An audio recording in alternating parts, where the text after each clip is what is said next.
waiting 2 members, so we'll get started as soon as at least one of them get here.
Okay, absent 1 member, but we're going to go ahead and get started.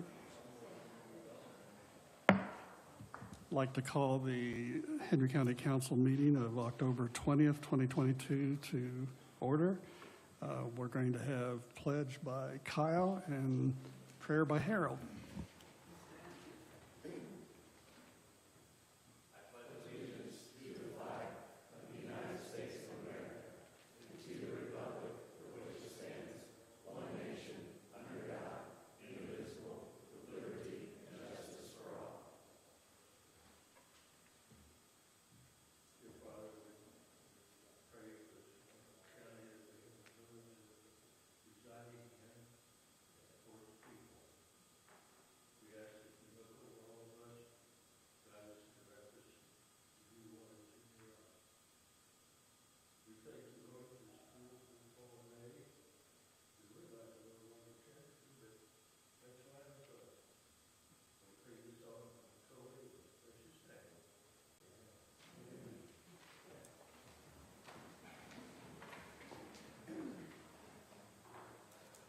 The first thing on our itinerary is approval of the September minutes, which are fairly lengthy because we had a long agenda.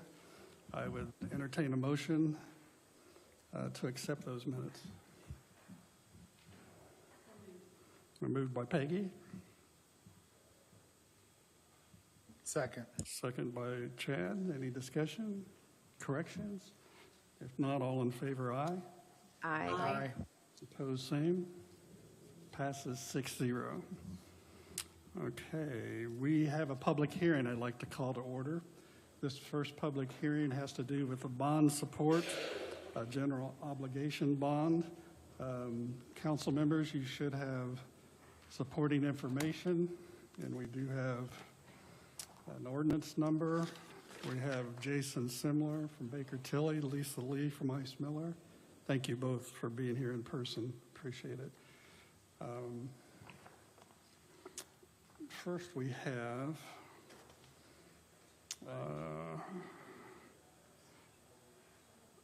ordinance to, and Counselor, if I get anything out of order, I know eventually Jason and Lisa will want you to probably come up to the microphone, and as long as the green light's on, it's on.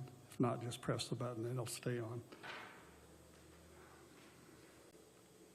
Is it okay to cover ordinance number 2022-13, or do we need some information on the public hearing first? Well, the public hearing is required on the appropriation.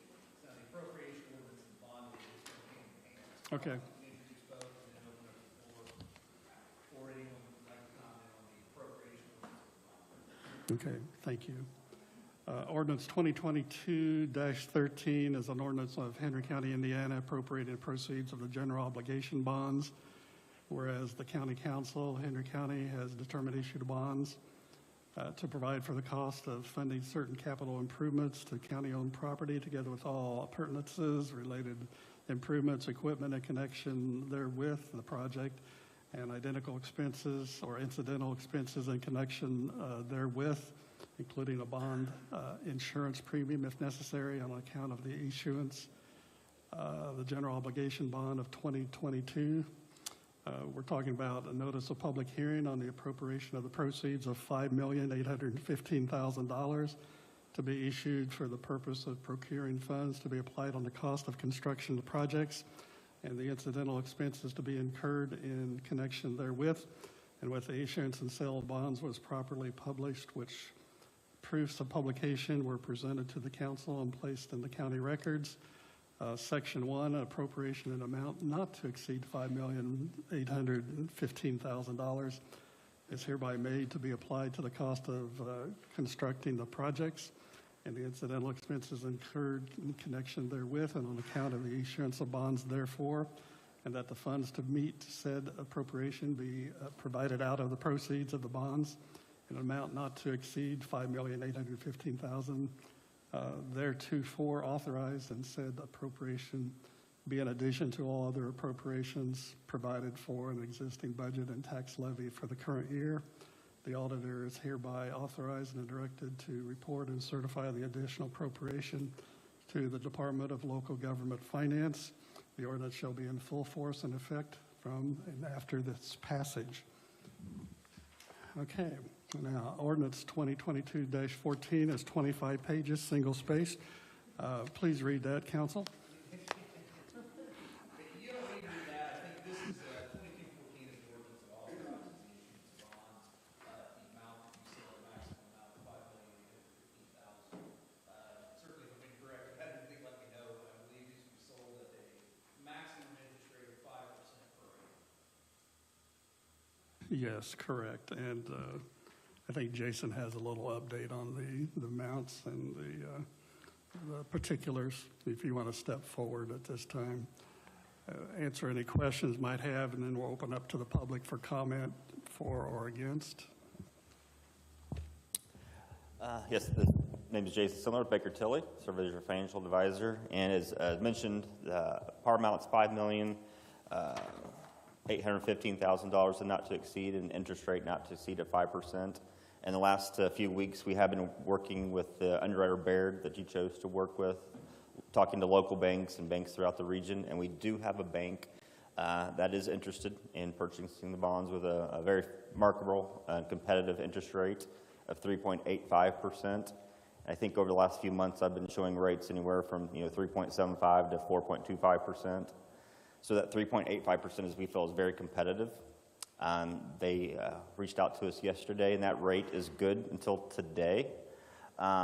They're happy to renegotiate. If you wait, we can talk about it again tomorrow, but that rate will change, has a good chance of changing. And I'm looking at the market and what it's done today. I'm almost positive it will be higher tomorrow than it is today.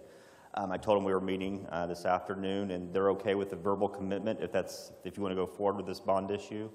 and it's Chase, JP Morgan Chase Bank, who we're talking to. Again, that's a rate for a fixed rate of 3.85% for their 4-year term.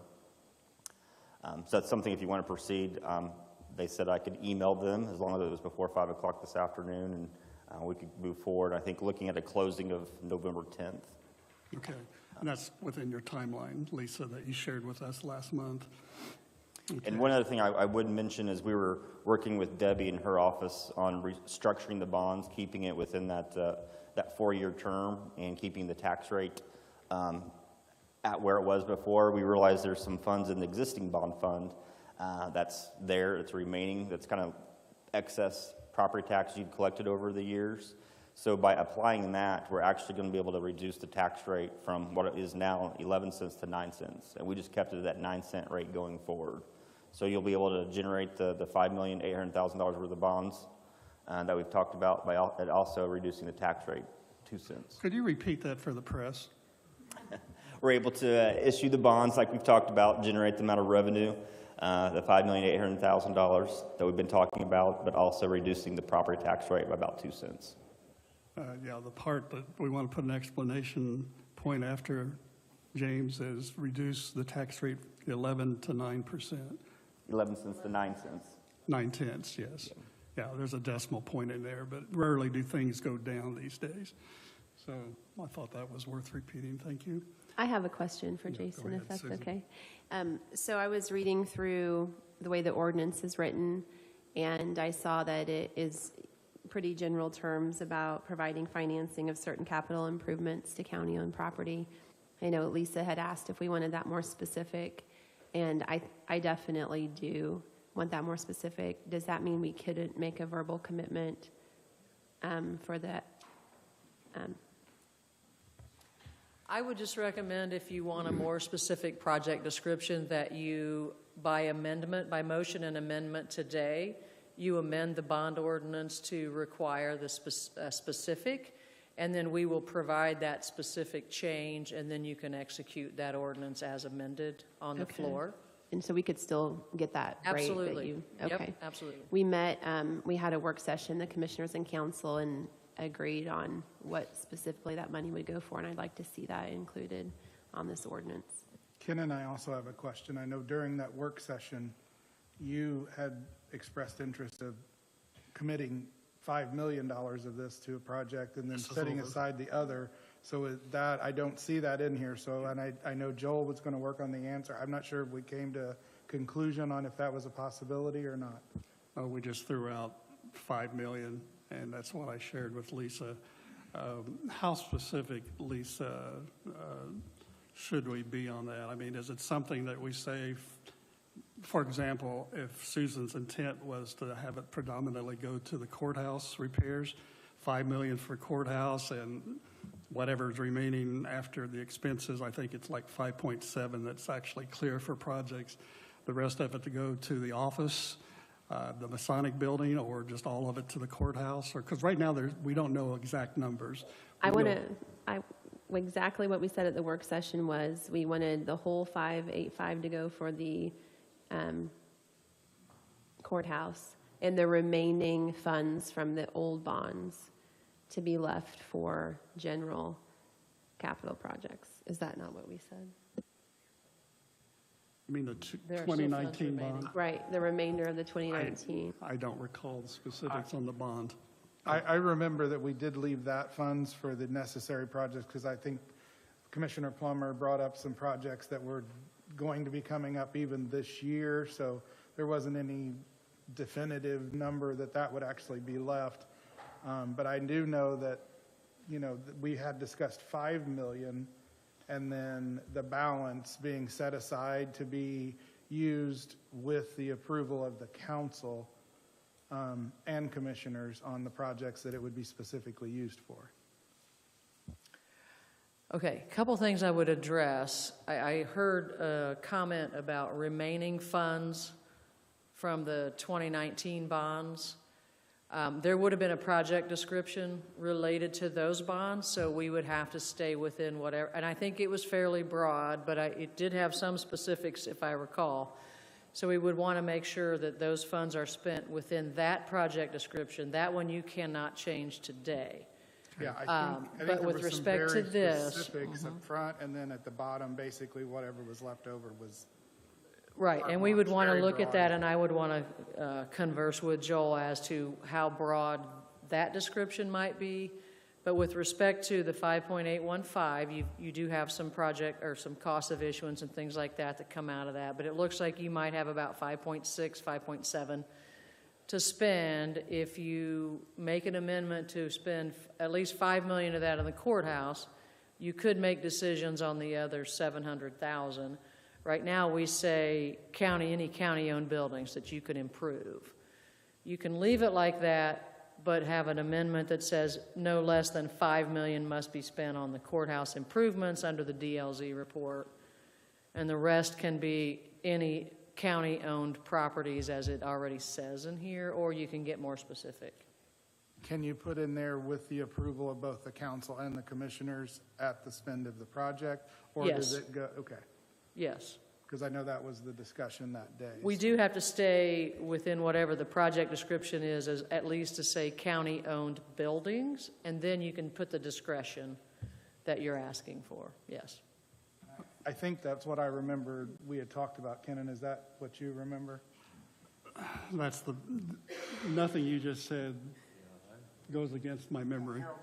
So one thing that we wanted to do, we talked with Joel about, was make sure that we did not designate a project size larger than what our project limit would be for the county. So that's why we said we want this bond to be for the courthouse.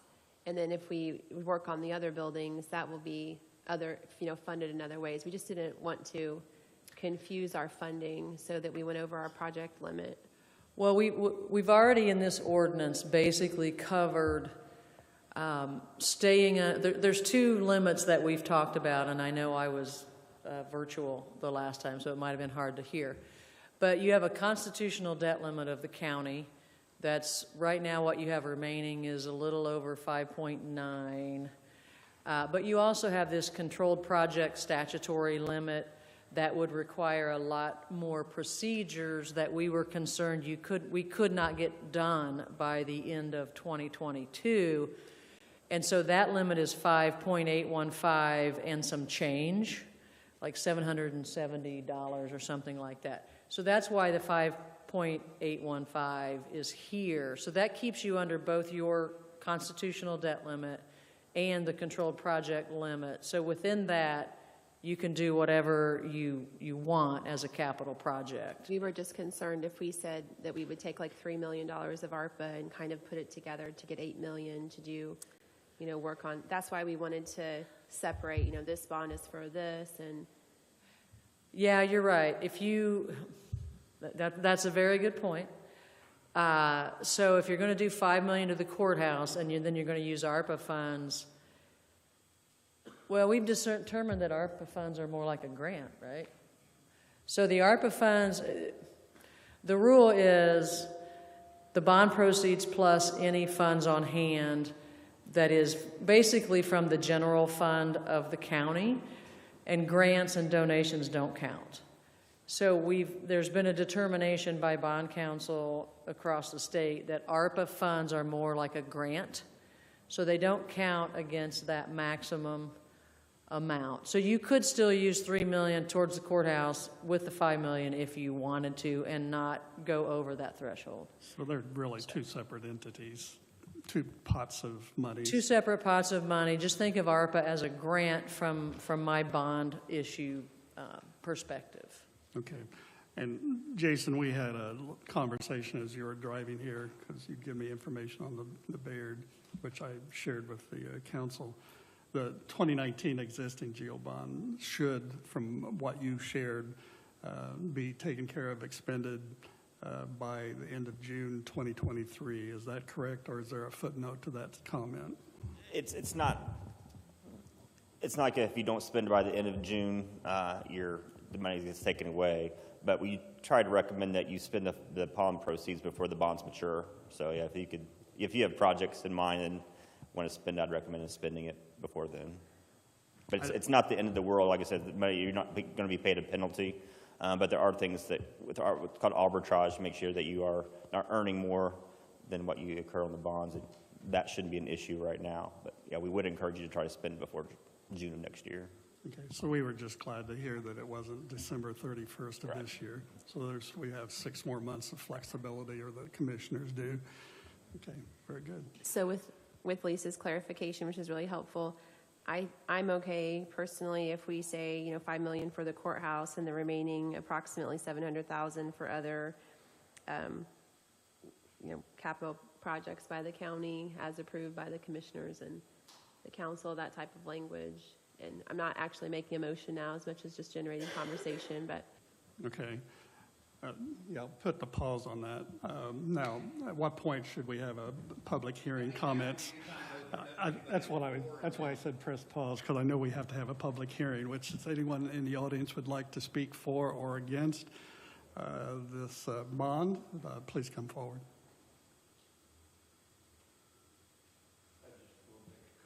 Okay, just use your microphone if you would. Just press the button. Since we're broadcasting. Thanks, Harold. Thank you. As I recall, there was an article in the Courier Times here in the last few days explaining the problems we have here. And we've got an immense number of very severe problems that this building needs to have taken care of it. And we decided we better get started on this. And then perhaps later, maybe then we'll start looking at the other building. But there's all kinds of issues. I couldn't believe when I went down the list, and I think that even stated in it some of the problems. So that's the reason we took this course, so you'll perhaps understand a little more about it. Thank you, Harold. Second call for comments from the audience. I don't think we have anybody online Zooming, so for or against the bond being proposed, being considered? Third chance? Okay, we will close the portion of the hearing relating to public comment. We'll open it up. If there's any other questions, or we'll open up for Lisa or Jason, or we'll open it up for a motion.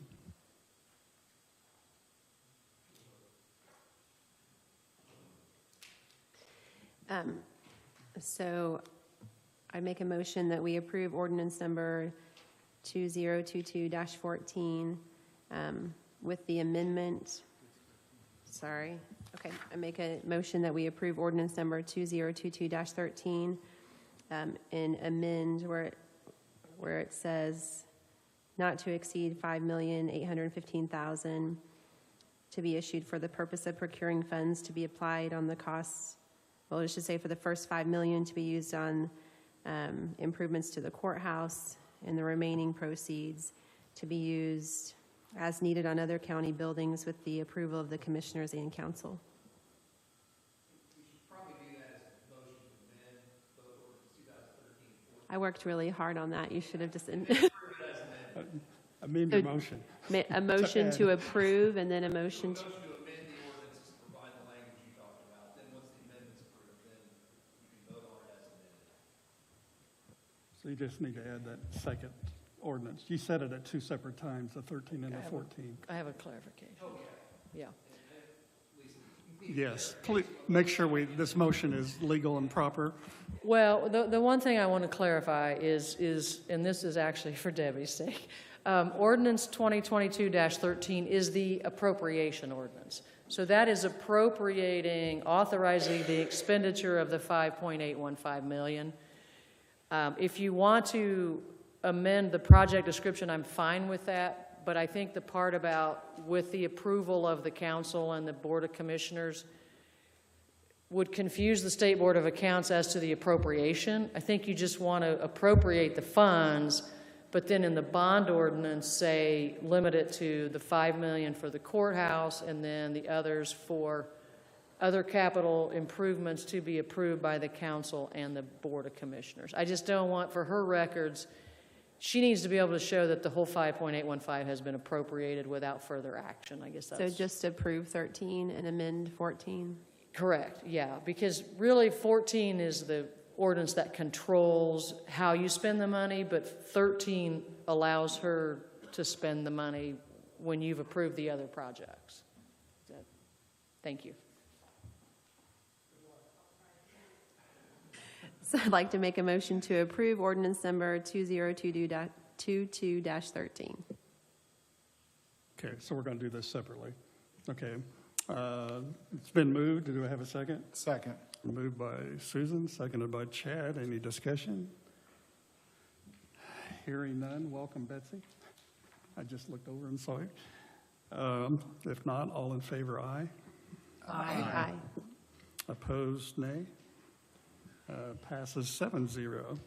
Now you're up again, if you so choose. Okay, I'll try again. And I'd like to make a motion to to amend ordinance number 2022-14 and change, I have to find the language on here. It's buried. So I don't know exactly what link, but to amend it to allocate the first 5 million of the 5.815 proceeds to improvements at the courthouse and the remaining to other improvements to county buildings with the approval of the council and commissioners. Is that acceptable? It is, and that language is in the third whereas clause where it defines projects. So that's where we will make that amendment. And I'll second that motion. Okay, it's been moved by Susan and seconded again by Chad. Any discussion? Hearing Shannon. none. Yes, go ahead. I was not at that combined meeting with the council and the commissioners, so I need to ask, were you all in agreement to that Yes. plan? Yes, Okay, yes. thank you. Yes, we were on the same page with what she just stated. Any other discussion? If not, all in favor of the motion, aye. Aye. Opposed, nay. Passes 7-0. So now I'll move to approve the ordinance as amended. Okay, Chad's Second. moved and Susan seconded. Any discussion? If not, all in favor, aye. Aye. Opposed, same. And do we have to vote to accept that bond sale? So I thought we passed everything. I think we had 3 motions. I think we're good. Okay. Anything else? If not, we'll close the bond hearing, this bond hearing. We'll have another public hearing coming up.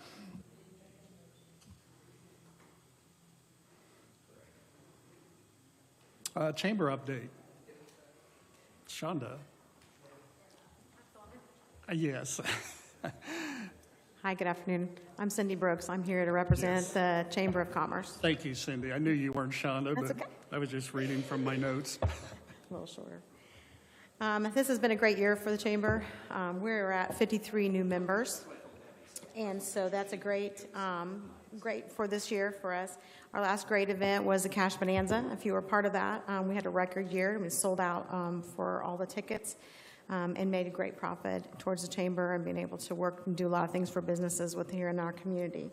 Our next big event that we have coming up for the community and for businesses is the Christmas Walk, which is Thursday, December the 1st. We're currently looking for sponsors and vendors for that event. There are a lot of great new things added this year for the Christmas Walk to make it a lot more fun. It will run from 11th Street to 15th.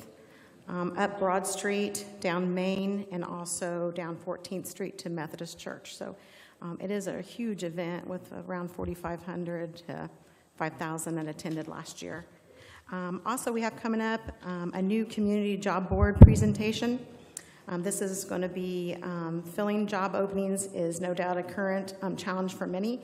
And thanks to a funder in our community, a wide job board platform at no cost to employers has been made possible, and all things jobs in one location. So please join us for that. That is November 1st at 9 a.m. The doors will open for that, and you can check that out on our website. This is a great opportunity for businesses here in our community. And upcoming next week, we're having a unarmed response to active shooter presentation. This is free for anybody in the community. There's no charge for that. We have a Sergeant David Weininger with the Indiana State Police going to be providing that for us.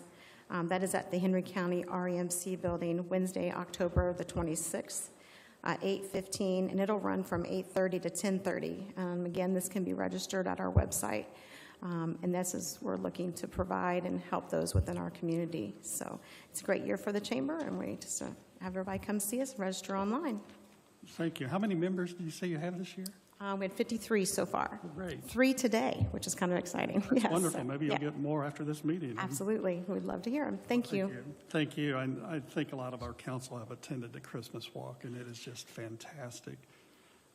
So if you haven't, I encourage you to participate. It is a big event for It is Newcastle, and we appreciate the chamber sponsoring that. I know a lot of work goes into planning for those kinds of big events. An active shooter, we had to do that in the schools. Yeah. We're in an era where at one time we did nuclear bomb under the table kind back in the 50s. And now we unfortunately required by law to do active shooter drills in our schools. Yeah. Those are the times, but thank you so much for sponsoring those things. Any questions from the council? Keep up the good work. Thank you. Appreciate it. Thanks. Thank you for sharing. Jeff Robinson, I said about 3:30. Got that right. Sometimes I'm right. Jeff is here from the Schaefer Leadership Academy that we've talked about at our last meeting. I think you said that you presented at the commissioners' meeting recently. That is correct. And was well received, as I'm sure you'll be here. So, council, I shared some things after Jeff had shared with Bobby and me. Team proposal. The first part has to do with a survey to get an assessment of climate from employees, what's on their minds, what the thinking is, and then kind of feedback some information as to what your sense of that, the replies are, what it means, and then maybe build upon that and move forward based on that initial information. So I'm going to leave it up to Jeff to present and council to ask away. Yes. Thank you, Council President Gray. Council, thank you all for having me. And my name is Jeff Robinson. As Councilman Gray said, I am the development director with an organization called Schaefer Leadership Academy. For those unfamiliar with Schaefer Leadership Academy, we're a nonprofit organization based in Muncie with a mission to provide inclusive leadership development so people, organizations, and communities can reach their full potential. We do this in a number of ways, and we've been working a lot over the course of the last 4 years in Muncie and Delaware County, specifically working around areas of increased transparency, working with city staff on addressing issues internally. We started this work in 2019, as I'm sure many of you are familiar, Delaware County being a neighboring community. Muncie has faced challenges in the past.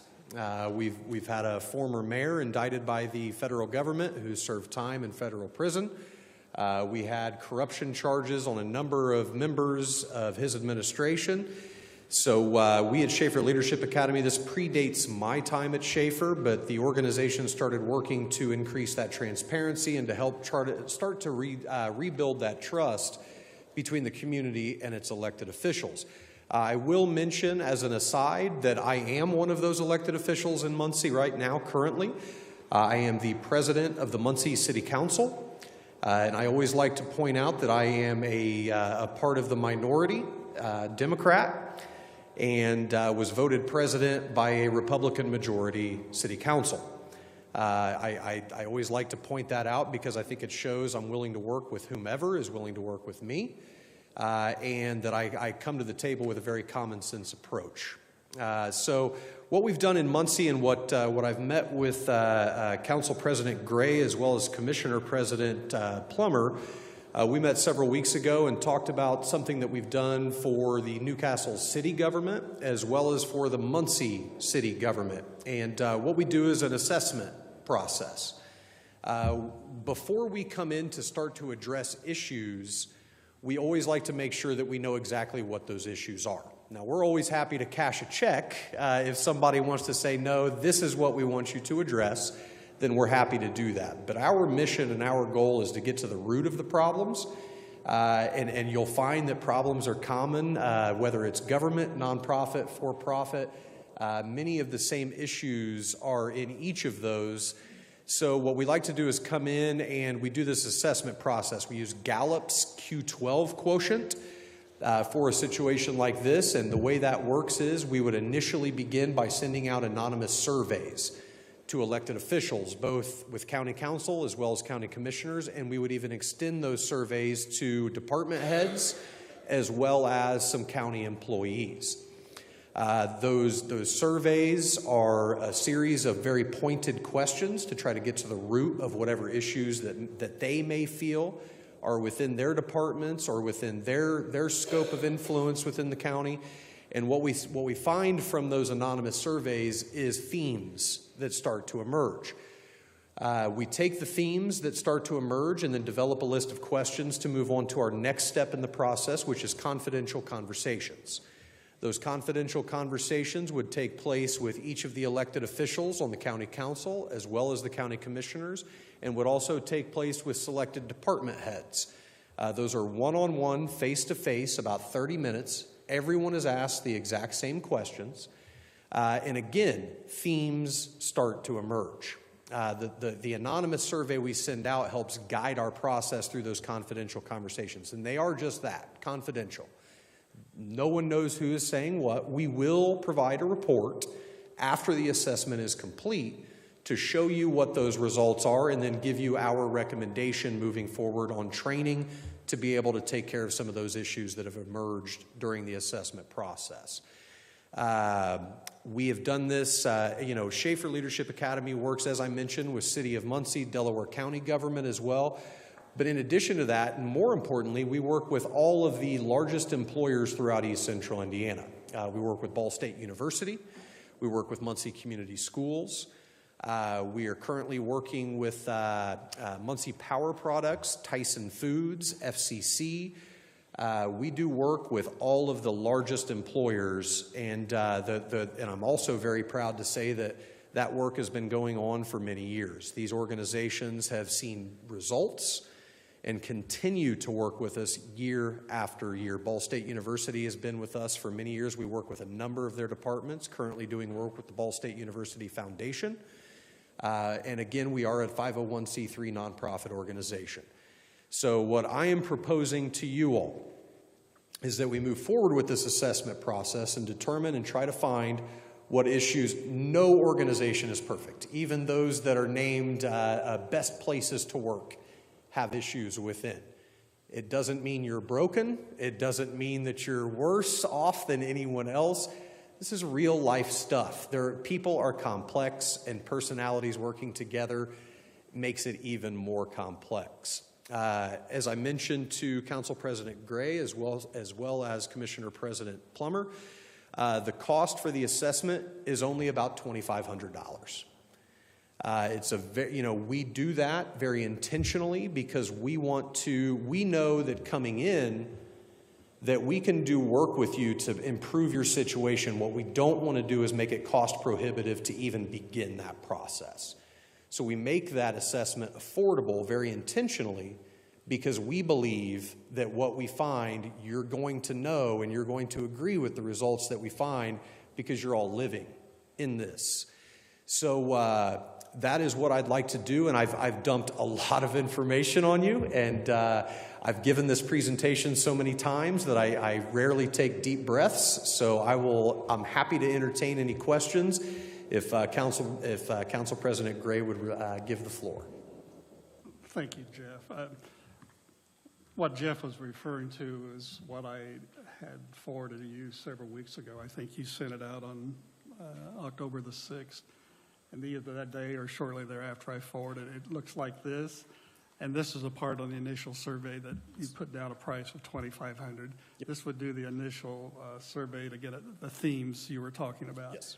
And I know Councilperson Betsy Mills was also involved after we brought this subject up. I think she actually reached out. Yep, it was Councilperson Mills, who I believe maybe spoke to Councilman Dickon from City Council in Newcastle, who I had worked with him and Council President Peckinpah to execute the assessment for city government. Right, and I know that you or a colleague also spoke at an ADC meeting where Corey had you presented at one of our monthly meetings within the past year. I'm guessing time to me is kind of in a time warp, but within the past year. And was it you? I don't, yeah, okay. It was Jeff then, and I think was well received at that. I don't know if any other corporations or entities have followed up with you, but I do recall that. Because I remember taking notes and some screenshots of your PowerPoint. So I'm going to turn it over to Betsy because she made initial contact, and I think she has some thoughts too. Yep. I do, yes, and I apologize for being late. I was caught by the longest train in history out by my house. It's, You have those problems here in Henry County like we do in Muncie? I Okay. know Muncie's had its fair share lately. Sure. I used to get caught by those trains when I was working third shift in Middletown as a 911 dispatcher. But yeah, I reached out to Jeff and Mitch Isaacs, who's the director of Schaefer. With my affiliation with Ball State, I've had the chance to work with Schaefer off and on over the years, and it's a great, great asset in East Central Indiana. I think we would really benefit from this, and I think it's good to have professional development. We haven't had that since I've been on council, and I would attribute a lot of that to COVID, but this is our chance to refine our processes and make sure we're delivering the best product to the people who elected us. Jeff, I had a question. I know that this has sort of changed, in scope from where we started, and I think that's great. As you've had conversations with, Bobby and Kenan and others. My understanding is there's going to be a training aspect of this later. Yeah, so what we do is after the assessment, once those themes emerge, then what we'll deliver to you all is that assessment report so that you can see for yourself what we have found. And in that, I always refer to the assessment like going to your doctor for your annual physical, right? The assessment is your blood work, it's your head-to-toe exam, and then we will, after we receive the results, we'll write a prescription. And that prescription will include training, whether you take it or not, whether you want to take some of it and not others. It's entirely up to you, but we'll deliver a plan that will have a training plan with it that will most likely extend for at least a year. It won't be every day. It won't even be every week. It won't even necessarily be every month. But yeah, we will deliver a plan.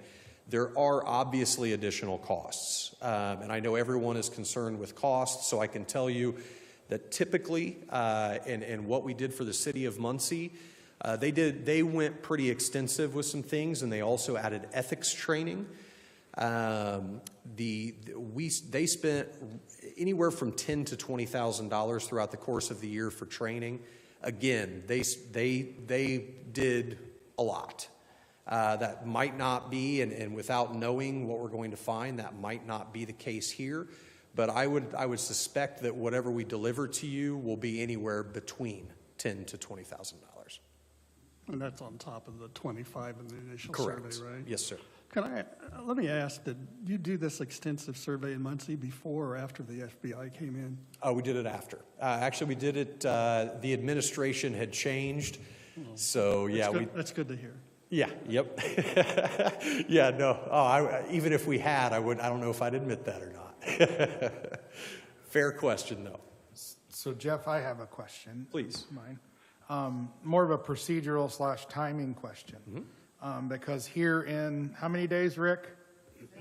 71 days. 30% of the executive committee of this county will turn, and it'll be totally different people with totally in the same positions, but with totally different personalities and everything.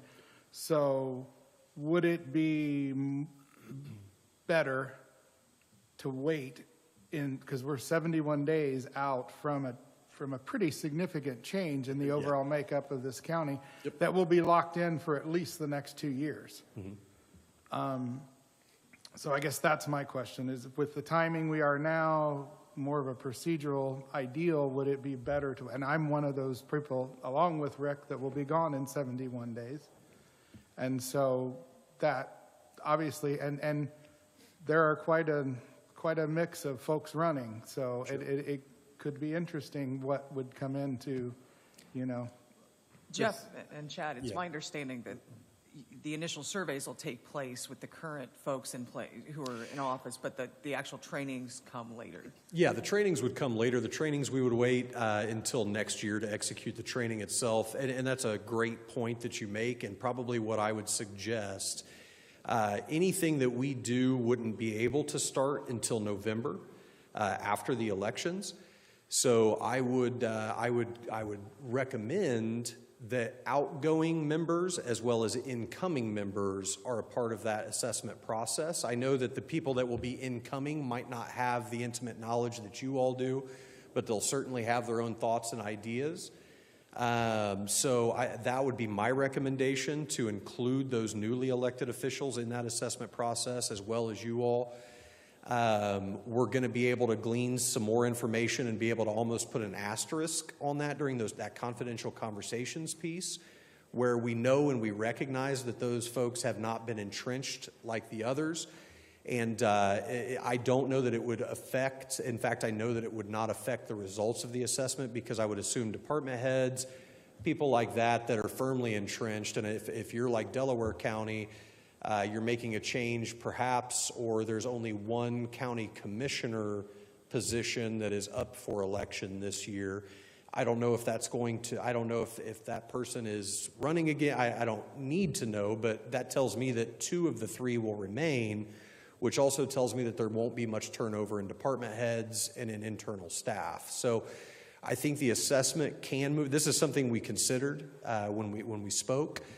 But I think that is something that wouldn't prevent us from still finding those same themes, and to be able to move forward in 2023 with that training. I have a question also. Please. So this may be naive of how the process works, but I feel like when this happens in a business, a person's motivation to receive feedback and change is that their job is contingent on them receiving feedback well and changing appropriately. So what triggers have you seen in this type of government environment where people don't really have a boss? They're not really accountable in that way to people who know how they're doing their job. What are those triggers that you've seen to achieve positive change from people? Because it seems to me like it might not be as successful in this type of environment, and like to get a good bang for my buck. And I'm just curious how you would answer that. Yeah, well, and that's a fair point. That's a great question, because as elected officials, our only boss are the collective of our constituencies. I think everyone wants to be the best they can be at no matter what they do, right? We have philosophical differences that separate us politically, but I think at the root of every human being is to want to be the best that they can be at no matter what they're doing. Certainly folks that are elected into positions, it's a lot of hard work to get elected to these positions, and it's a lot of responsibility, it's a lot of stress, a lot of anxiety that comes along. But I think at our core, we want to be better. And with the training that we offer and the training we provide, it's not just about working to improve efficiencies within whatever organization we're working with. It's about the individual. And we say it in our mission, we're here to provide inclusive leadership development so that people, organizations, and communities, and we separate those, because when you are the best you can be at work, and you're doing well, and you've got the tools that you need, those soft skills, and you're doing great, that bleeds over into your personal life as well. The skills that we teach and the things that we do training for help you in all aspects of life. So it's really up to the individual. Of course, any change that someone were to make is a commitment to yourself. So, there may be some members, there may be some elected officials that don't want to participate. Maybe they don't think they need it. Maybe they think that they do everything the correct way and that they treat people the way they should treat people, and they seek first to understand rather than being understood first, right? And the only way I can answer that is that's really too bad for them. But collectively, if we have 60, 70%, let's say we take the whole, and we have 60, 70% of people that commit to that and want to make that change, those people work together, and it becomes very obvious who wasn't trying to work to make that change. Does that answer your question? Or that's a long way around the tree, but I hope that answers your question. So you've seen it work in government settings before. I was just asking. Yes, it has. In the city of Muncie as well. Delaware County government's a little different. We've done very specific training with them, diversity, equity, and inclusion, things like that. But the city of Muncie, we have seen an improvement there. We did some communications. We did some social media and public relations training, things like that. And I think the Ridenhour administration in Muncie, I've specifically worked with Deputy Mayor Richard Ivey. Would be happy to connect any of you to Deputy Mayor Ivey to speak to the efficacy of the training. And I think he would give you rave reviews. My thought when we spoke, Bobby and me and you, we spoke, Bobby brought up the fact of the election coming up. It seems to me, to kind of dovetail on what Chad was saying, that the survey could be maybe better done now, because if I came in 4 years ago, 3 3/4 years ago, and had a survey given, I would have no idea about the makeup, the environment, the climate, the morale. I mean, it's taken 3 years to kind of get a lay of the land. Yep. But if we were to choose as a group, commissioners, council, to move forward with the extensive training, I could see where that would be inherently invaluable to new people coming in. But I don't think new people coming in would really know the lay of the land to get a feel for how to properly answer the survey part, which is the initial part. My thinking was, let's go ahead and after the election with the survey part, which is a minuscule amount of them, the totals that you were talking about, and we didn't have the funds for that. And then let the new people come in and be a part of the training if the two groups decide to proceed with that. Yeah, and that's a great point. You know, speaking from my own experience too, when you're newly elected, you're just happy to be there.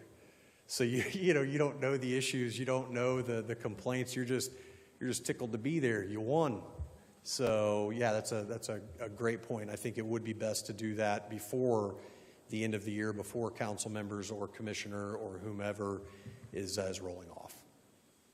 Other questions, comments? Betsy, anything else? No, I'm good. I think this could be really valuable for the county. I think this is, Schaefer's an asset in our region, and I think we could really benefit and deliver the best product possible to our constituents. Thank you, Councilmember Mills. Appreciate that. Do anyone have any other questions, comments, a motion to move forward or not to move forward?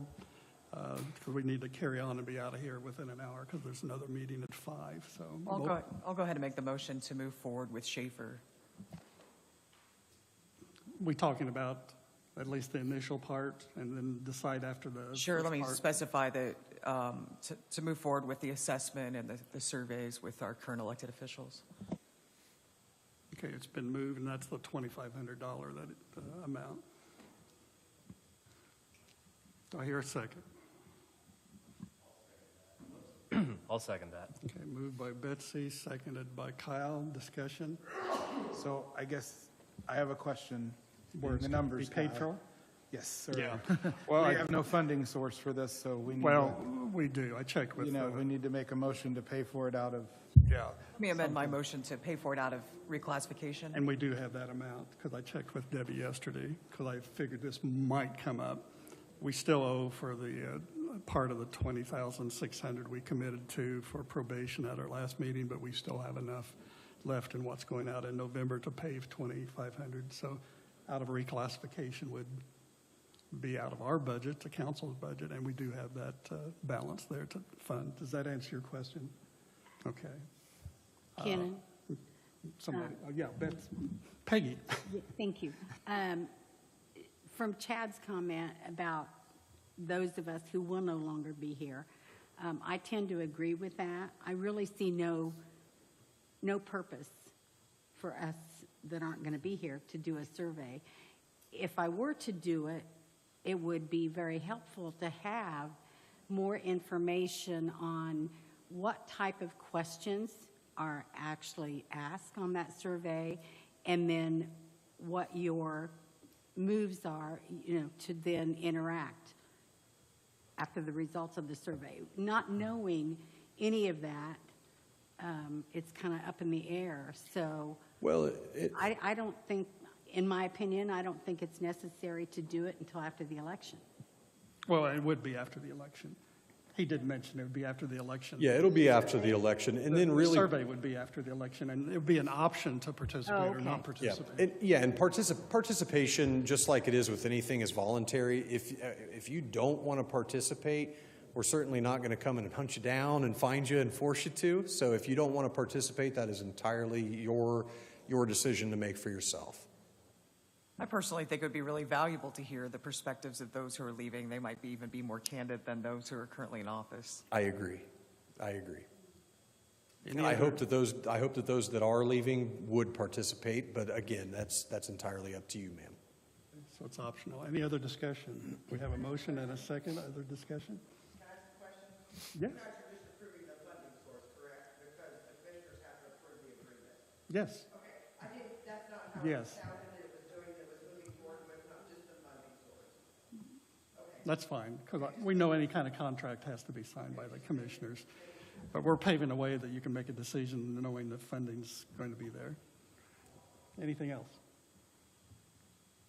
Okay, if no other discussion, all in favor, aye. Aye.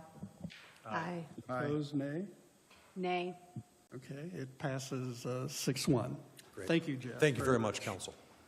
Next on the itinerary, we have EDC update, Mr. Corey Murphy, and then that'll lead into another public hearing, our second.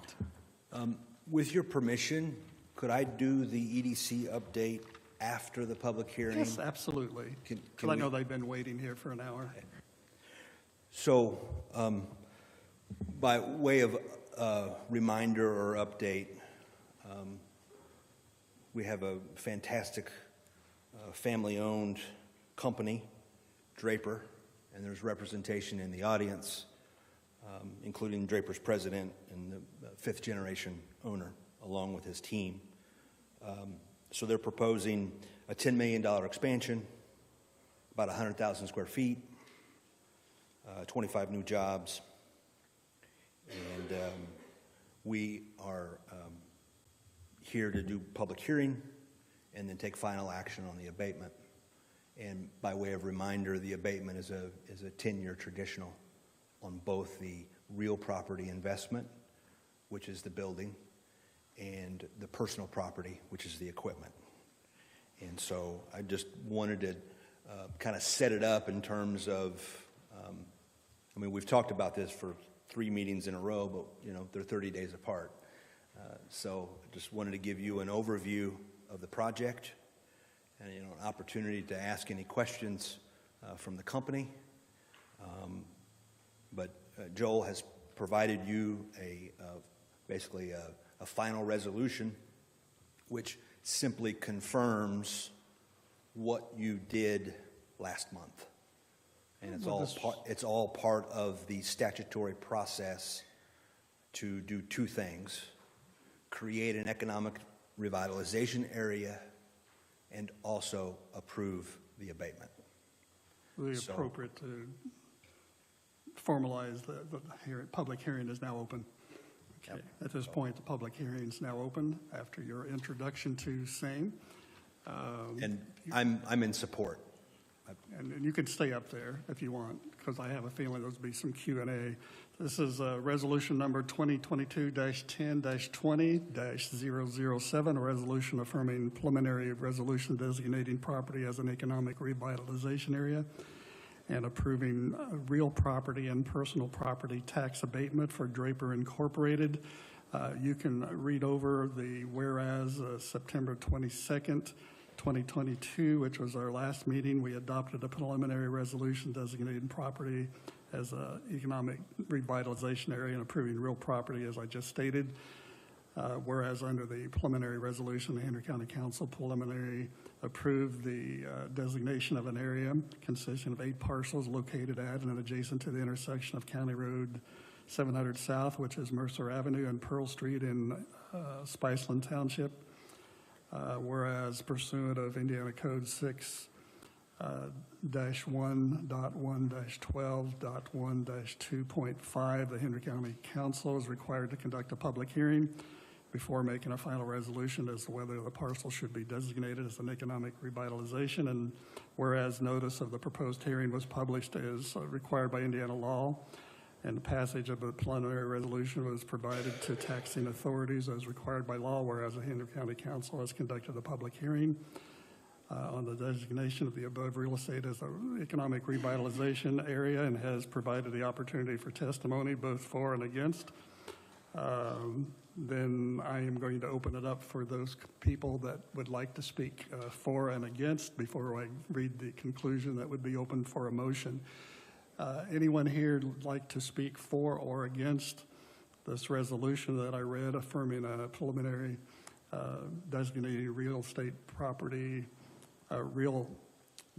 property as an economic revitalization area and approving the abatement thereto?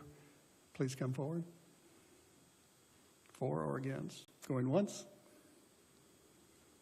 Going twice? Going third time. Okay. Now, therefore, be it resolved that the Henry County Council hereby confirms the preliminary resolution designating property as an economic revitalization area and approving real property and personal property tax abatement for Draper Incorporated, and the area described in the preliminary resolution is hereby designated as an economic revitalization area adopted. I will open this up for comments or a motion from the council. I move we approve as presented. Second. It's been moved by Chad and seconded by Susan that we that we approve resolution number 2022-10-20-007 as read and presented. Do I have any discussion? If not, all in favor of this resolution, please designate by saying aye. Aye. Opposed, nay. Passes 7-0. We will hereby close this public hearing for the resolution pertaining to Draper Incorporated. Thank you, gentlemen, for your patience and your fine work for Henry County and its employees. Thank you. Thank you so much. Yes. Your company is very much appreciated. Corey, EDC? Do you have any questions for me? That concludes my report. Oh, thank you, Corey. Put it in the notes. That was the This- shortest report this ever is- from Corey. This is noteworthy in the minutes. And those who have been around a few years, we know exactly what we're saying. But well, getting smarter is better than the other. So, thank you.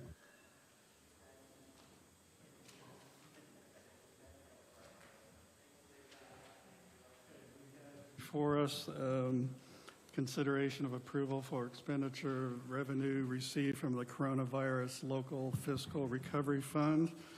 I believe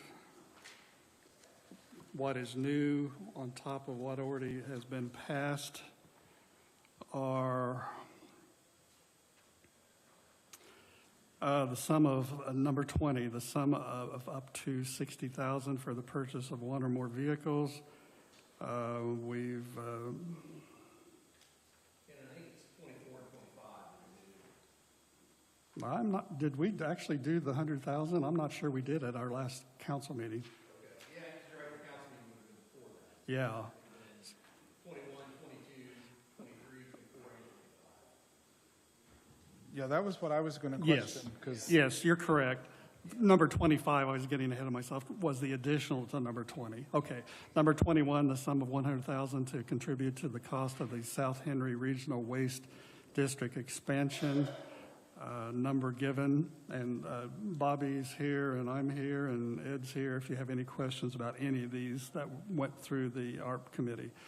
Number 22, the sum of $100,000 to contribute to the cost of expanding sanitary sewer service to the intersection of State Road 109 and Interstate 70, authorized no resolution stated.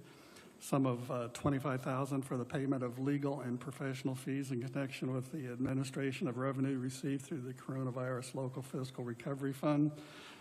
Resolution designated there. Number 24, the sum of $300,000 to be paid to Newcastle Henry County Emergency Medical Services to assist in offsetting costs due to increased responses to calls for service in unincorporated areas of Henry County for ALS service, which is not currently provided by the Henry County EMS.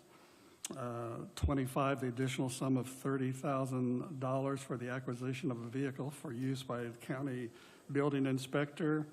There's a note there of a previous resolution of a sum of $60,000, which I began to read earlier under number 20, was allocated for the purchase of vehicles for the use of weights and measure inspector and building inspector. The vehicle acquired for use by weights and measure inspector was purchased for $47,000. Thus, additional amounts are required to purchase a comparable vehicle for use by the building inspector. Now, there's several things there. If you have any questions, again, I guess Debbie, Bobby, Ed, and myself are here, and Steve walked in, are parts of that committee. We have representatives from the Newcastle EMS and the Henry County EMS in attendance. We can answer any questions, comments, or a motion. The floor is open to the council. I guess I need to have a little better clarification on number 23. When there's number 1 for $1 million in legal fees. Yeah, Jill, we set aside $1 million under the first tranche, thinking that there was advice given that from AIC and others, it might be 10% of the total and 10% of 9.6 million. We set aside $1 million, and it was not going to be anywhere close to that. Bobby? And then it was removed. If you look back through the resolution, we took that $1 million out, and so much went to the highway department, so much went to the park, and so much went to EMS.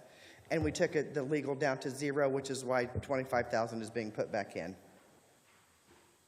I guess I'm just looking at this Exhibit A, and it doesn't say that it's been removed, so that's why I'm trying to understand. And get clear, because it doesn't, it says the remaining amounts reallocated to number 16, which is the roads, but it doesn't say anything about that line being deleted or taken away. We're going to wait for council because you may have a valid point there.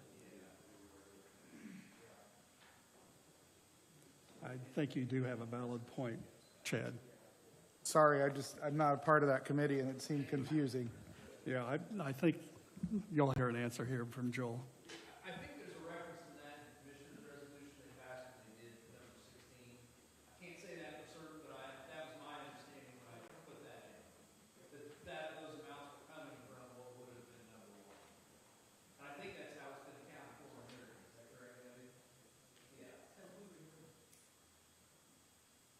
I remember being a part of the meeting that was discussed, but you're right. As far as through the council, I don't remember it being a part of the council meeting. That's why I was concerned. 'Cause I don't know that either, we voted to but remove it was that. discussed, and it wasn't part of the commissioners, right?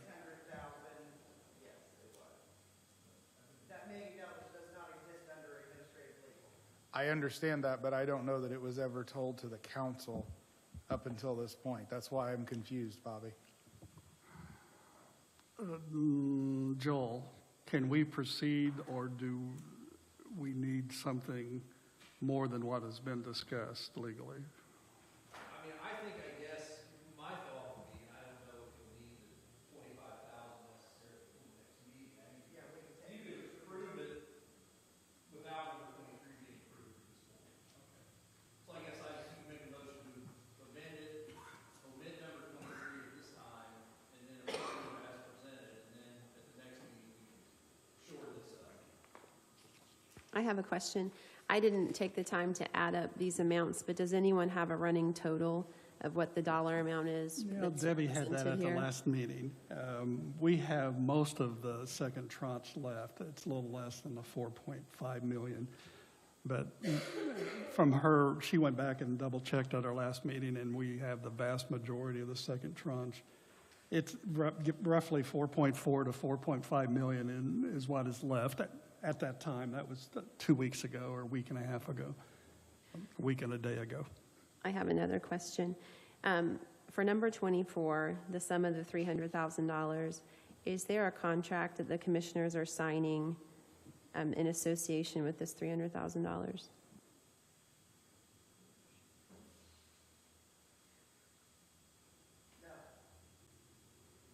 Okay. Agreement between the county and the city that the county will fund part of Newcastle EMS, although that has not happened for several years. There is an MOU in place from, control correct me if I'm wrong, I want to say 2000 and.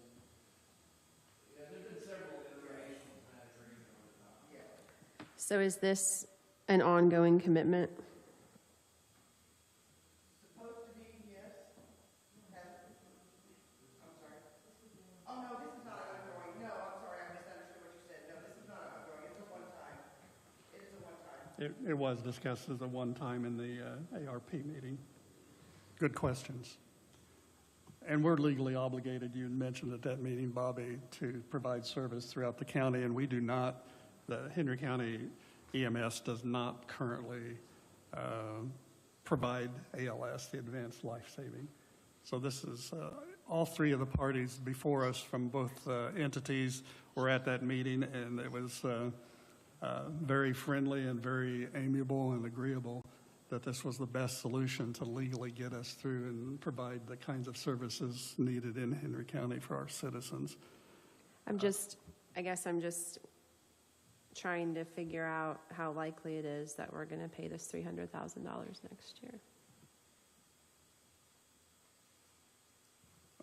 I think the answer was this is for this year, and I don't know if there is an answer, but we voted on this year with the intention of it being one time. Correct me if I'm wrong, This Bobby. was just presented for this year. There was nothing said, and Brian, you can correct me if I'm wrong. This is just for this year. There's no discussion of future years. But that doesn't, I mean, nobody can guarantee anything, but this is just for this year. And if you want to come on down, Brian. I'm not trying to be argumentative. I'm just thinking if we had So- a contract, then we. Well, we there is would know. actually an MOU, and we can get those, where the county, based upon percentages, it was to help fund Henry County EMS. The Newcastle Henry County EMS. Sorry, that got really. What's an MOU? Sorry. Memorandum of Understanding. Thank you. Which is binding. Yeah, contract by another name. What did it say again?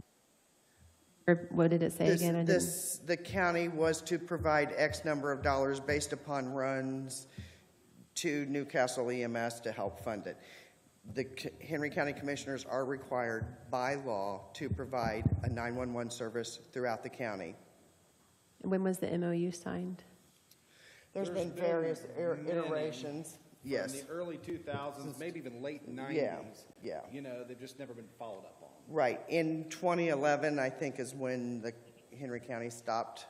There was no change in the MOU, but the funding stopped going to Newcastle in 2011, So is the I believe. MOU still in place? Date, like in the, it had. Yeah, it has never been rescinded. And there's no date on it? 2011, I believe, or no. It's not something you renew? No, there is a date on it. I just can't tell you what the original date was of the MOU, And do off those the top of my head. Do those expire, Joel, or is that just? I don't believe, reading it, that there was an expiration. No, there was not. I think it was you have to cancel, you have to be told it's going to cancel. Okay. So I read all of them. They date all the way back to May 7, 2003. The most recent signed one is in 2009. At the bottom of all of those agreements says this is good for 1 year and then every year after until a new one is presented. So 2009 was the last one, and in that it does state that there was some kind of agreement where the county was helping the city, and we were also going to take ALS calls. We were primary for the prison, primary for the hospital, primary for all the facilities, and Newcastle or Middletown and Knightstown. We don't do any of that anymore. They have. So their calls have increased exponentially, as well as their payroll, their overtime, their staffing issues. That's why we supported it, and he would support us being straight BLS right now, and he's held his end of the bargain, we've held ours. So that's why we came to it, because there's no one right now, we're not doing 80% of what we did for them 2 years ago. The requirement, the education, the licensing is all far more for ALS and then the basic BLS, correct? And you're just doing BLS, just to kind of educate. I think most of our council know that, but not Yeah, necessarily. I mean, that's years. You're talking years, even if we decided to do that, that's years away. It's not something that happens like that. That's why there was so much discussion on taking it away. Because once you did it, it was a steep climb back. And we're just not there right now. So we need to support them because they are. We'll back them up anytime they need it, but we have a pretty good relationship now, so we're all for it because we can't provide it right now. So right now, it's a pretty collaborative, seamless operation between the two entities to get the job done. I think that's great because it hasn't been that way before. Right. So Yeah. to see you guys working together and hand in hand is excellent. It's for our citizens. It's great. And I think it actually at one point was competitive, and it was not It was dumb. to the betterment of It was the dumb. county. And it's no longer competitive, which I think we all realize is something in the right direction. I'm not real clear on all this. We pay it this year and something happens, I assume we're expected, of course, to try to pay it the following year.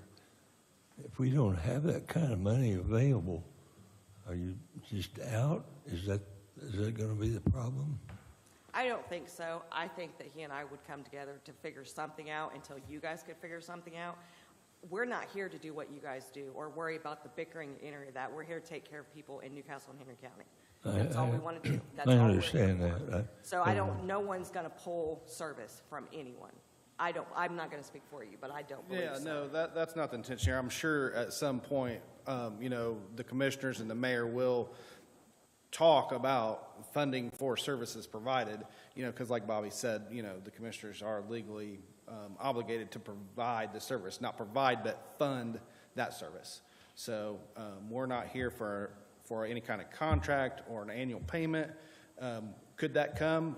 Yes, but that's with the elected officials, not the department heads.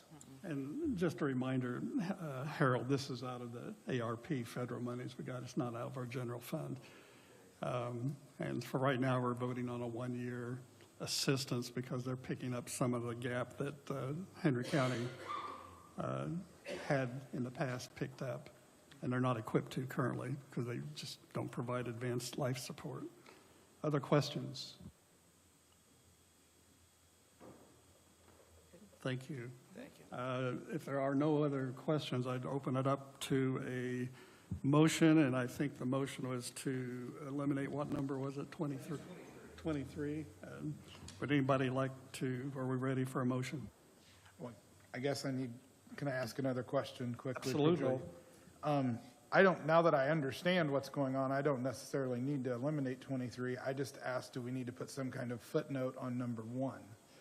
Because, so we understand that, because I guess, I'm not sure that anybody, unless someone else on the council knew, I don't know that we understood that when we voted on it, that number 16 eliminated number 1, and there's nothing in here denoting that, so. If I remember correctly, and Debbie, you can tell me I'm wrong, we didn't use all of number 3 as well. Is that correct? The premium pay? Correct. We did not use. So I think 16 may be a combination, and I have to check what's left over for 1 and what was left over for 3, but we will get that clarified. It is a little confusing because it looks like we did use some of that legal. When I added up the reallocation, it was like 990,000. So, yeah. Okay. I have a question for anybody on the committee. I know at the very, very beginning of this, that informal discussions were held about, what hypothetically we might use this money for. And I know everything on here is a necessity, and we're just trying to catch up. And I think we're lucky to have the funds.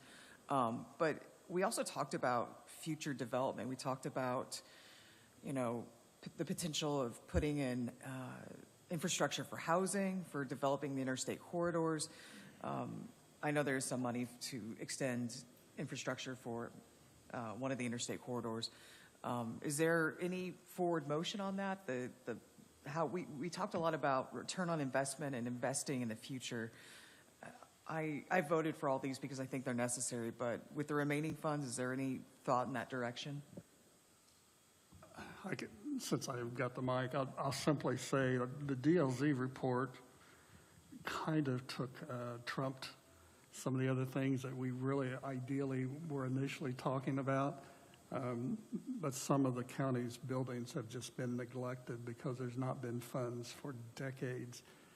And when we talked earlier about $5 million, we're not even sure that that would do everything that once they start tearing in to fix this 55-year-old courthouse, which is a historic building. It has been somewhat neglected. Only the most prioritized things have been addressed, and there's a whole bunch of things that have been kicked down the road. Ideally, yes, it would go to things like health and housing, but there's only so much money, and everybody else on the committee would like to speak. But my sense is that once we got that report, there's things falling apart around us, and I think that's maybe where what's changed in the past year, Betsy. That makes sense. I have a question.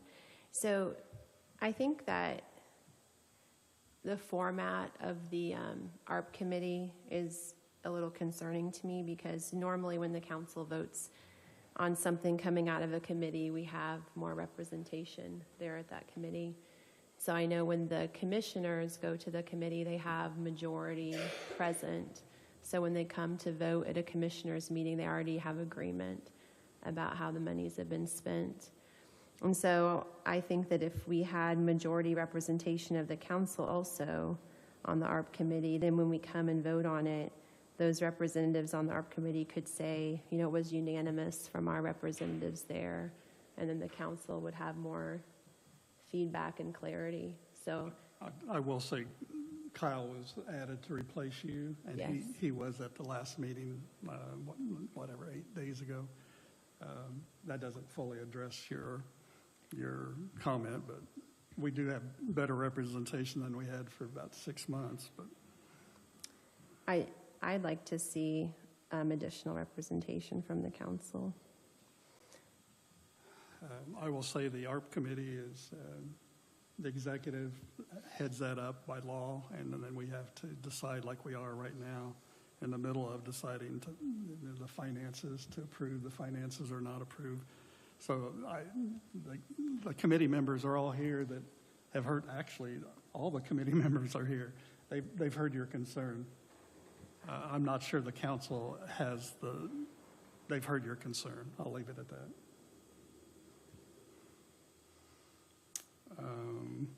We're still open for a possible motion here to approve, and Chad made a footnote that he's not sure that it necessarily feels like we need to carve out 23. So anyway.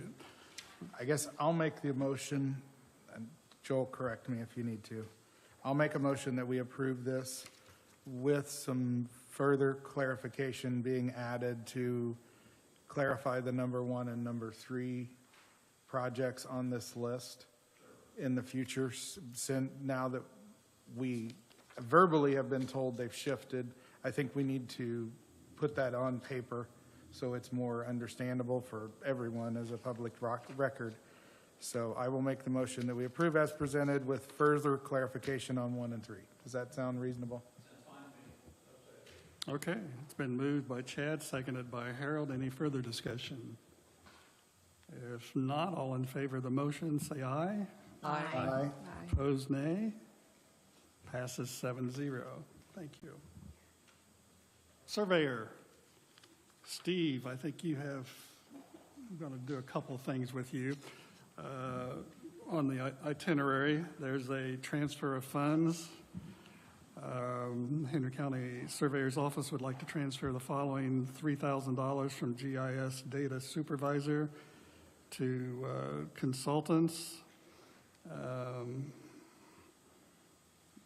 You may or may not be aware that there's been think you had interviews maybe for GIS this week. You're welcome to come up, because I'm not sure all the council's aware of the open position and where you're at on that. Yeah, we've interviewed 2 people. One didn't show up, and the other one did. So we're still looking at this person at the time. We haven't decided for sure. We're in need of getting some stuff done, so we had a meeting on the GIS and invited the elected officials to come to try to update everything and keep the county going. So we are working through Jeff Lutz as a subcontracting. Taylor, which was the one that worked here before, she's going to work to help keep things up at a minimum. We're going to work from there until we get somebody. So that's what the transfer is for, is to pay for her labor. We don't know how many hours you're going to have to work, because it depends on the load when it comes in. So that's where we're standing right now.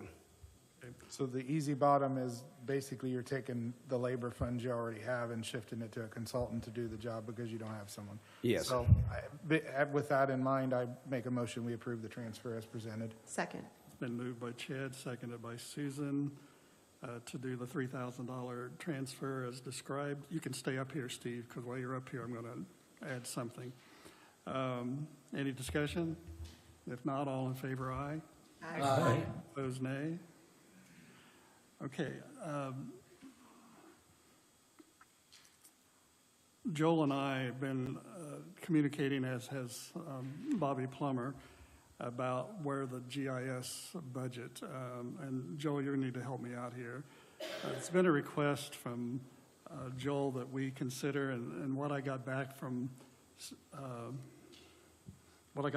Joel is that it would be a council decision to move the 2023 budget, since GIS is physically located over at the surveyor's office in the Masonic Building, back under the surveyor's budget. What is necessary to entertain that motion, and can we do so today or not? Well, I mean, that'd be the question. Do you have to do an additional then? And you may not have to do that in January 1 or after. We won't be able to do it till January. Yeah, you won't be able to do it Okay. in January because it's not until next year's budget, so that's what I was thinking. Okay, so I'm just introducing the concept, may be forthcoming. Joel simply, it came to my attention. I got an email from Bobby saying, I think that's a council matter, but it's a council matter for January, apparently. I don't know if you want to say anything while you're up here about the rationale. I do know I sat with lunch up at AIC with not knowing ahead of time until I introduced myself, and I read their name tags of several surveyors, and the issue came up, and most everyone, not everybody's the exact same in Indiana, but a lot of GIS is under surveyor because of the interaction there. But do you have any comments, or do you just want to wait until January? And I understand it was just to add that the rationale behind the request was that the GIS person would be under the supervision of the surveyor, and so it would be similar to any other employee you have in the office of that person, if they're reporting department head to budget the salary. Is that correct? Yeah, I think that'd be the best way, because you're sort of splitting hairs there, because you will have to watch for all their vacation time, sick day, flex days, everything like that. So it's sort of the conversation between that employee supervision over the person that's in that office. Okay, So it makes it a little easier. This is just a preview for coming attractions in January. That the topic came up, and while you're up here, I thought I'd just pick your brain. Okay, thank you. And good luck with the job search. I know it's tough statewide. Our pay's not conducive to get tons of people to apply to certain jobs, and may not be for a few years. Okay, sheriff transfer of funds.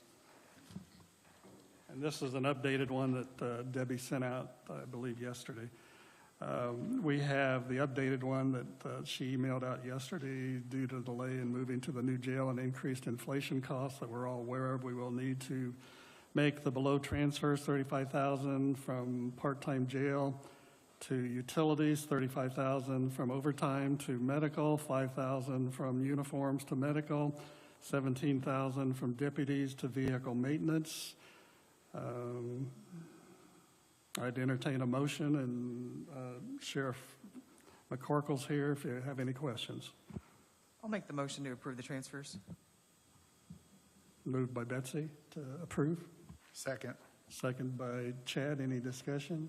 I'm just curious if this is thought to last through the year, or if there might be another additional, or another transfer to try to cover these.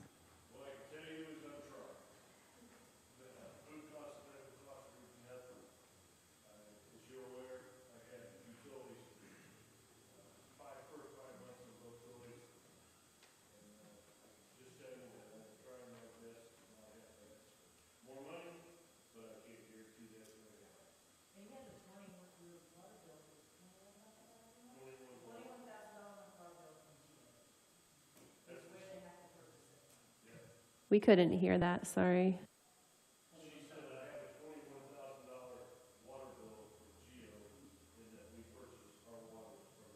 That's for what period of time?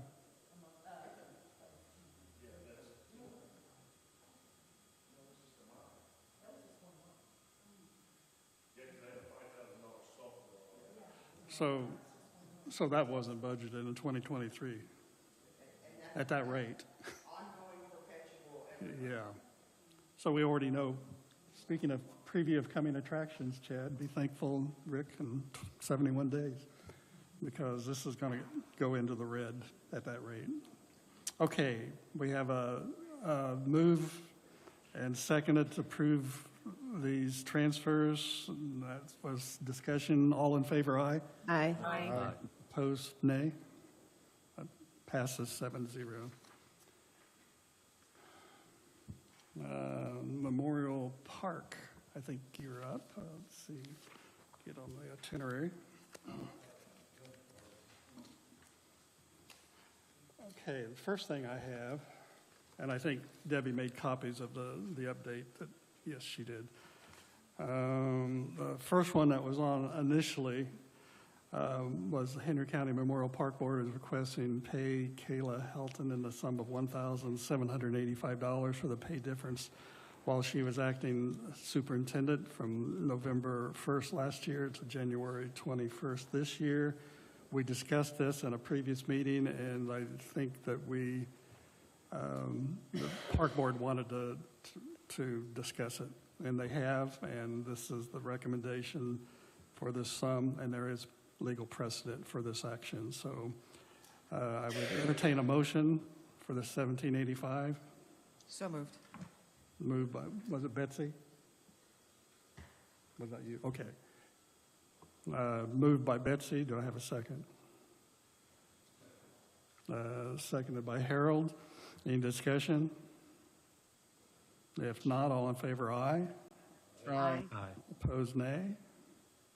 Passes 7-0.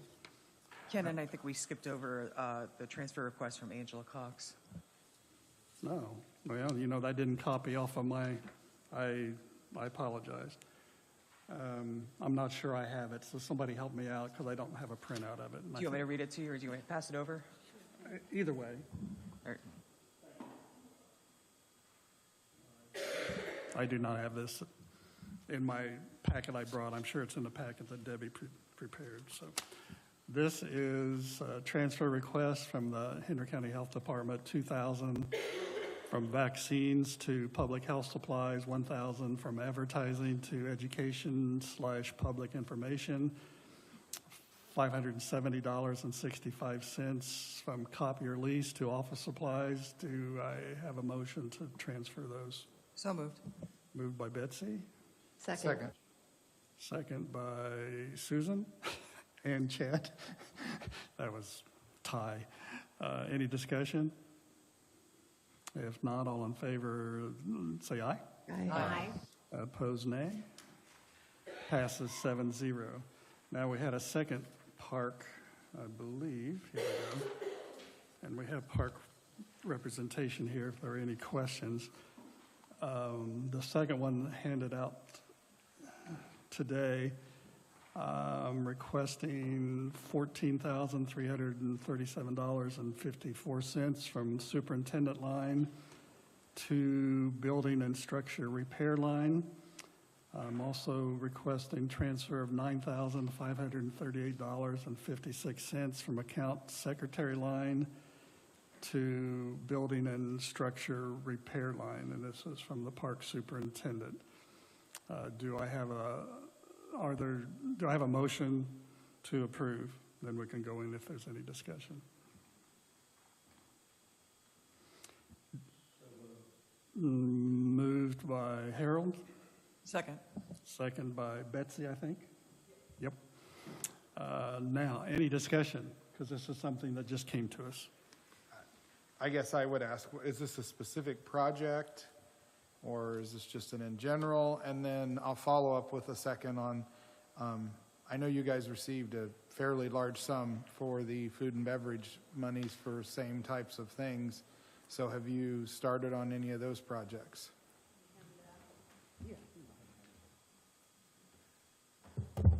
This money is for repair of the superintendent's house to allow the superintendent to move into that facility.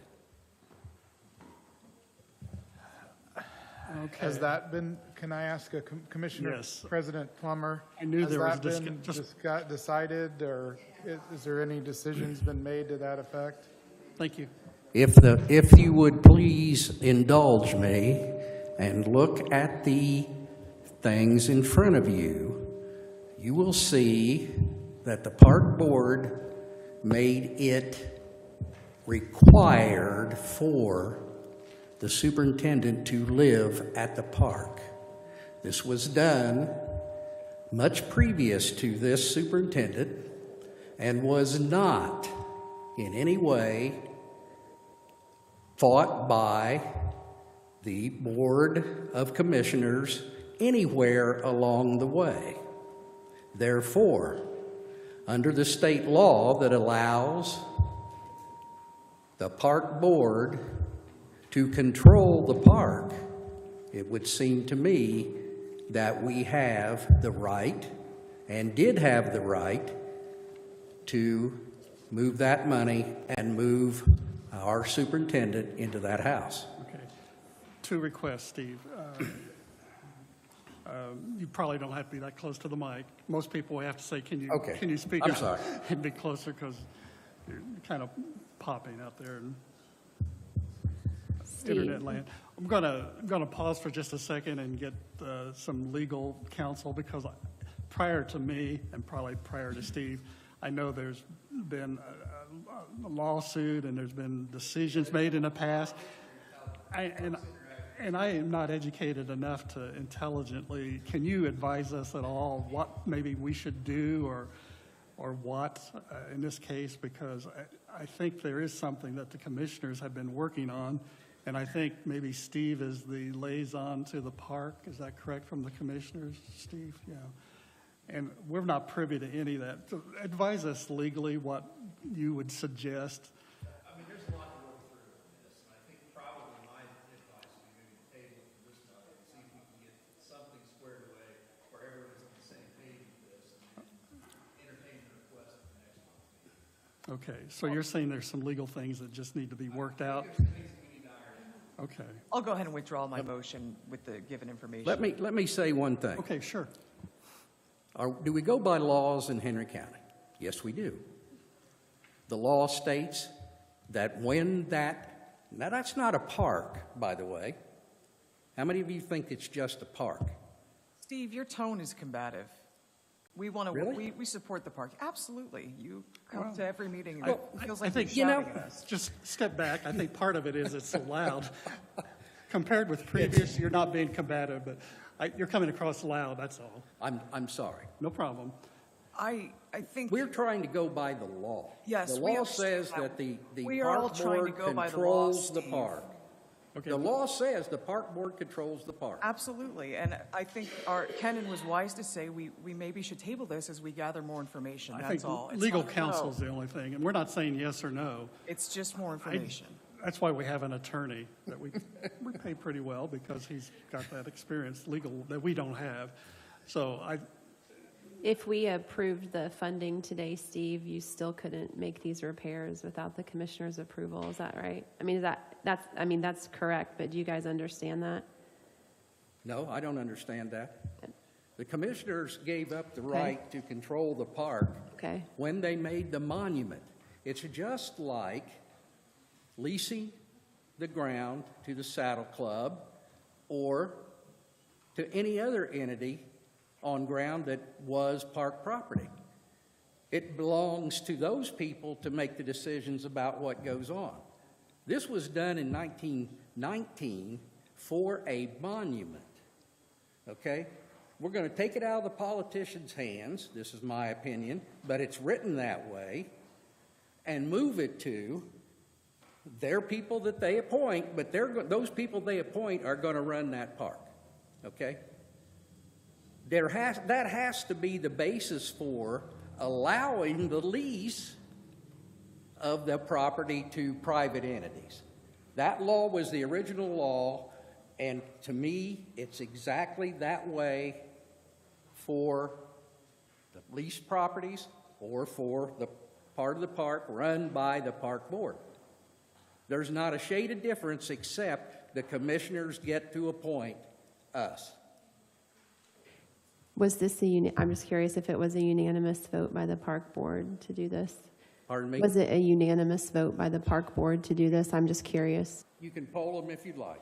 I don't need to poll them. I'll trust you. I was just curious. They're here, so I think that speaks for itself. I